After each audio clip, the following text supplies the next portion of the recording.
අත් වශයෙන්ම අද දිනේදී විශේෂයෙන්ම මේ ගල් අඟුරු මහා වංචාව පිළිබඳව අල්ලස්සෝ දූෂණ විමර්ශන කොමිෂන් සභාවට පැමිණිලි කරන්න මමත් මුජිබර් රහමාන් මන්ත්‍රීතුමාත් අපේ චමින්ද විජේසිරි මන්ත්‍රීතුමාත් ඒ වගේම මෙතනින් නික්ම ගිය සුජිත් සංජය පෙරේරා මන්ත්‍රීතුමාත් සහභාගී වුණා.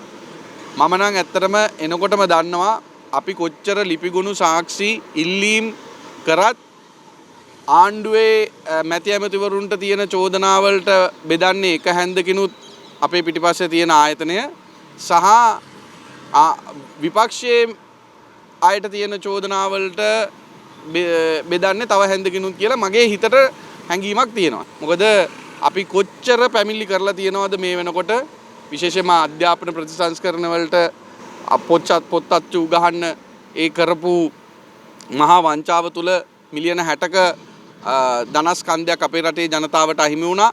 6 ශ්‍රේණියේ දරුවන්ට නව අධ්‍යාපන ප්‍රතිසංස්කරණ එහෙම් පිටින්ම අහිමි වුණා.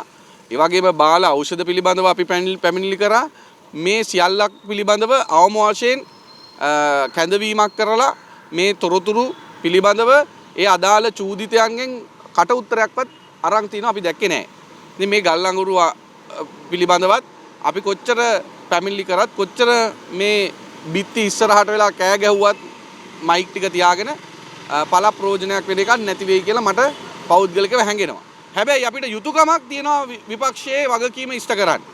ඉතින් අපි විශ්වාස කරගෙන හිතාගෙන ඉන්න විදිහට අපේ යුතුයකම ඉෂ්ට කරන්න මේ ස්වාධීන යයි කියාගත්ත ආයතන වලට ඇවිල්ලා පැමිණිලි කරනවා. ඉතින් ඒ නිසා පැහැදිලිව මෙතන වංචාවක් සිදු වෙලා තිබෙනවා මේ ගල් අඟුරු වංචාව. ඒක ආණ්ඩුවේ ඇමතිවරයෙක් වෙච්ච ලාල්කාන්ත ඇමතිවරයාම කියනවා බාල ගල් අඟුරු ගෙනල්ලා තියෙනවා කියන එක පිළිගන්නවා කියන එක. එතුමා අපි දැක්ක මාධ්‍යයට කියනවා. ඒතර බාල ගල් අඟුරු ගෙනල්ලා තියෙනවා නම් ගල් අඟුරු ටෙන්ඩරය අවෝසි කරන්නවත් මේ ආණ්ඩුව කටයුතු කරලා නැහැ. ඒ වගේම මේ බාල ගල් අඟුරු වලින් නිෂ්පාදනය වෙන විදුලි ධාරිතාව මෙගාවොට් 900කට ආසන්න ප්‍රමාණයක් විදුලිය අද අඩු වෙලා තියෙනවා මෙගාවොට් 600කට ආසන්න ප්‍රමාණයකට. ඒ තුලින් අපේ රටේ ජනතාවට අහිමි වෙන විදුලිය සපයා ගැනීම සඳහා ඩීසල් බලාගාර මේ අය භාවිතා කරනවා. ඉතින් ඒ තුලින් අපේ රටේ ජනතාව අධික මිලක් ගෙවනවා. මේක අල්ලන්න හදන්නේ. එහෙම නැත්නම් මේක මේ අය විදුලි බලාගාරවල තියෙන මේ අඩුව පුරව ගන්න හදන්නේ අහිංසක විදුලි පාරිභෝගිකයාගේ විදුලි බිල වැඩි කරලා. ඉතින් ඒකත් සිදු වෙන්න නියමිතයි. ඉතින් මං හිතන්නේ බිලියන 7කට ආසන්න ප්‍රමාණයකට පාඩු වෙලා තිබෙනවා කියලා ගණනය කරලා තිබෙනවා. හැබැයි මේ බලාගාරයේ අවට සිටින ජනතාවගේ සෞඛ්‍යමය වශයෙන් උත් පාරිසරික වශයෙන් උත් වෙලා තියෙන අලාභය ඊට හා සමගාමීව යන්ත්‍ර සූත්‍ර වලට නොරොච්චෝලේ සිදු වෙලා තියෙන අලාභය ගණනය කරලා නැහැ. ඒ වගේම ඩීසල් බලාගාර වලින් මිලදී ගන්න විදුලිය ඒ පාඩුව ගණනය කරලා නැහැ.